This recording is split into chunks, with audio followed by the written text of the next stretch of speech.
یہ 20ویں صدی کے آغاز کے وقت، جسے ہم پورا کہتے ہیں مڈل ایسٹ، بلکہ صرف مڈل ایسٹ نہیں، پورا شمالی افریقہ سلطنت عثمانیہ کا حصہ تھا، خلافت عثمانیہ۔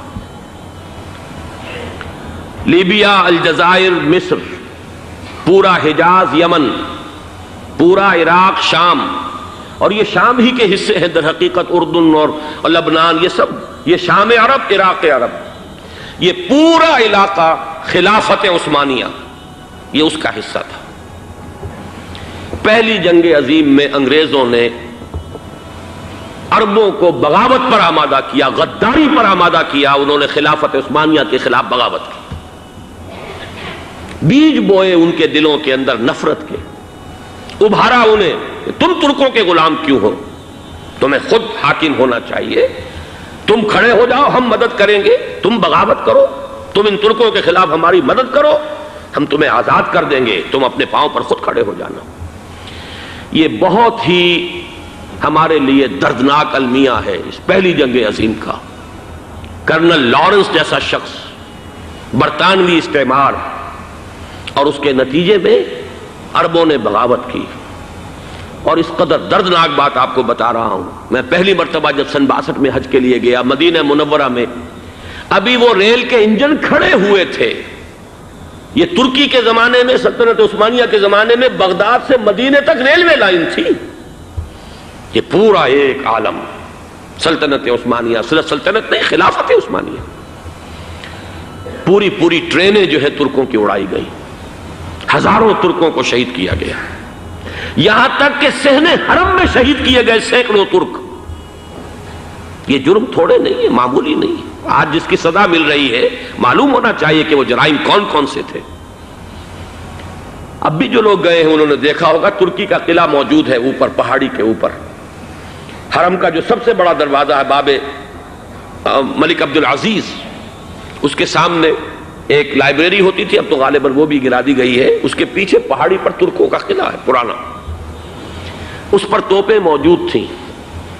جب بغاوت ہوئی ہے، جو حرم میں آئے ہوئے تھے ترک فوجی، ظاہر بات ہے نہتے، وہ تو نماز پڑھنے آئے ہوئے تھے، ان کو وہاں ذبح کیا گیا ہے۔ اور ترکوں نے اپنی توپیں استعمال نہیں کی کہ کہیں بیت اللہ کو کوئی گدن نہ پہنچ جائے۔ بہرحال یہ غداری ہوئی ہے پہلی جنگ عظیم کے دوران، اور نہ صرف ترکوں پہ، عربوں نے کی ہے۔ جیسا کہ میں نے کہا تھا، دو ہیں سب سے بڑے مجرم روئے ارضی کے اوپر امت مسلمہ کے طبقات۔ ہمارا پنجابی سپاہی بھی جا کر انگریزوں کی مدد کر کے ایلن بی کو قبضہ جو لے کر دیا بغداد کا، اس میں ہمارے مسلمان پنجابی سپاہی بھی شامل تھے۔ یہ خون چکاں باب ہے ہماری تاریخ کا اس صدی کا۔ لیکن اس کے بعد سلطنت عثمانیہ کے ٹکڑے ہو گئے، چیتھڑے ہو گئے۔ ایک انگریز نے لکھا ہے یہ جملہ، زہر میں بجھا ہوا جملہ، کہ تاریخ میں یہ بات ثبت ہو جائے گی کہ ایک انگریز نے اس سلطنت کے ٹکڑے کر دیے کہ جو عمر فاروق نے قائم کی تھی رضی اللہ تعالیٰ عنہ۔ یہ پورا عالم، یہ تمام علاقہ کس نے فتح کیا تھا؟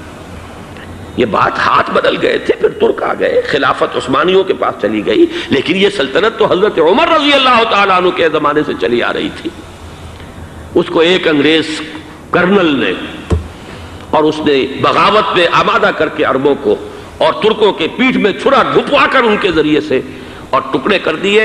لیکن جب جنگ ختم ہوئی، اب انہوں نے کہا کہ اب ہمیں آزادی دیجئے، تو اب انہیں معلوم ہوا کہ غداروں کو دنیا میں کیا ملتا ہے۔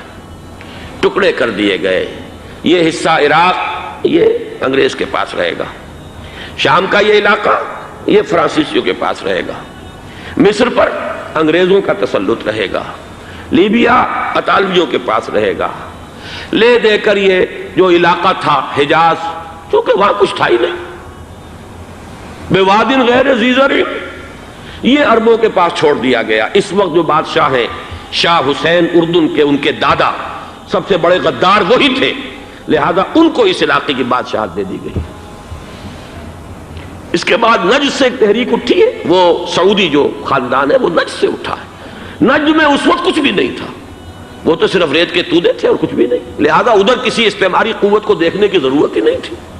وہ تو بعد میں تیل برآمد ہوا اور اس کی حیثیت ہو گئی، اور یہ امارات کا علاقہ جو ہے اس کی دنیا میں اب گویا کہ یوں سمجھیے کہ جو سب سے زیادہ اہم علاقے ہو سکتے ہیں روئے ارضی کے نقشے پر، ان میں سے ایک وہ ہو گیا، لیکن یہ اس وقت کی بات میں کر رہا ہوں، کوئی حیثیت نہیں تھی، لہذا اس کو چھوڑ دیا گیا۔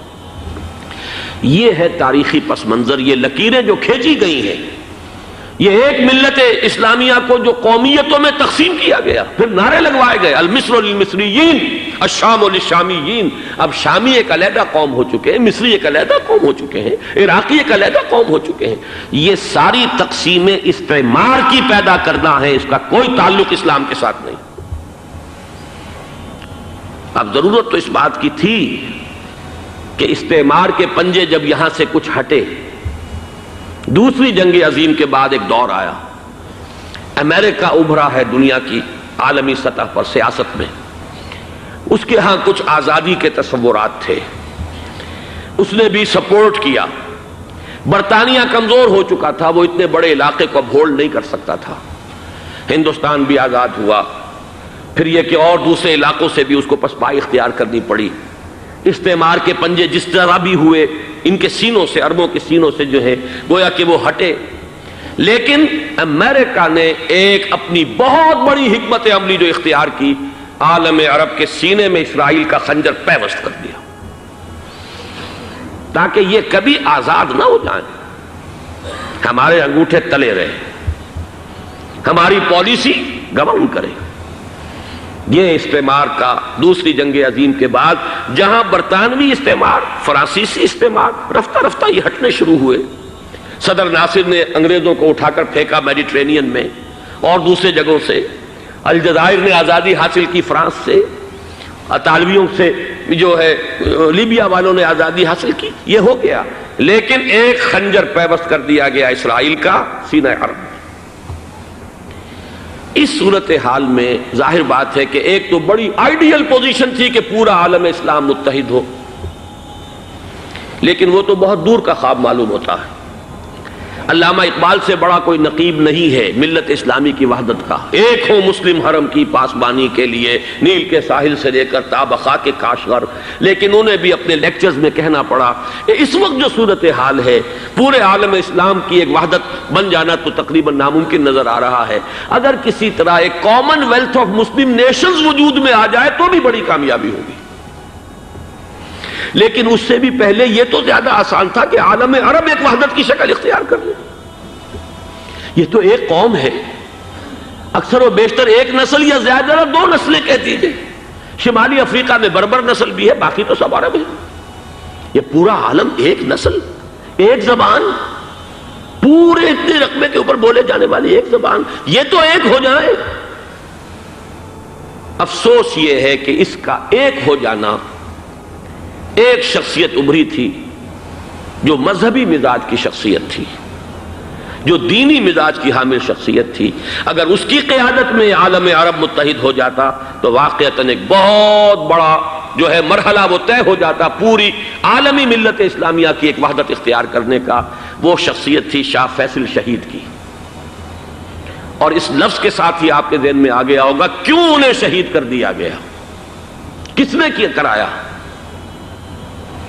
کہاں سے تعلیم حاصل کر کے آیا تھا وہ جس نے شہید کیا شاہ فیصل شہید کو، اس کی گردن پر کون سوار تھی، وہ یہودی لڑکی کے جس کے فوٹو بھی شائع ہوئے، ایک گردن پر اٹھائے کھڑا ہوا شہزادہ اپنی ایک یہودی دوست کو، لڑکی کو، اور وہی ہے کہ جس نے جا کر پستول سے شہید کیا ہے۔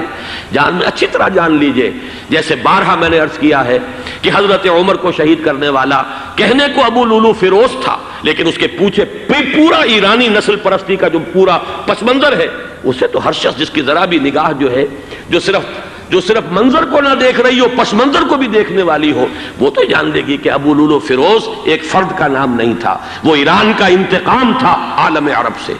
بالکل اسی طریقے سے یہ امریکی استعمار کا ہتھ کنڈا تھا، اسے محسوس ہوا۔ شاہ فیصل مذہبی مزاج کا شخص یہ ابھر رہا ہے، اور یہ شاہ فیصل کی حکمت عملی کا ذرا آپ اندازہ کیجئے۔ لاہور میں سمٹ کانفرنس ہوئی، اس میں وہ آئے، سب سے ٹاورنگ پرسنالٹی پورے اس وقت عالم اسلام کے اندر شاہ فیصل کی تھی، اور وہ گویا کہ ایک بہت ہی جس کو کہا جائے کہ ایک بہت ایلڈرلی، ایک بزرگانہ ایک شخصیت جو ہے، اور انہوں نے اپنی دولت کے دروازے، عرب میں وہ مشہور تھے کہ نہایت خسیس اور بخیل انسان ہے، اس لیے کہ وہاں وہ خرچ کرتے تھے حساب کتاب کے ساتھ، لیکن ان کے خزانے کھلے ہوئے تھے عالم اسلام کے لیے، ادھر بھی مدد ہے، ادھر بھی مدد ہے، ادھر بھی کام ہو رہا ہے، ادھر بھی کام ہو رہا ہے۔ پھر انہوں نے تیل کا ہتھیار استعمال کر کے ایک دفعہ امریکہ کو دن میں تارے دکھا دیے تھے، لہذا ان کا ہٹایا جانا سین سے یہ امریکی استعمار کے لیے لازم تھا۔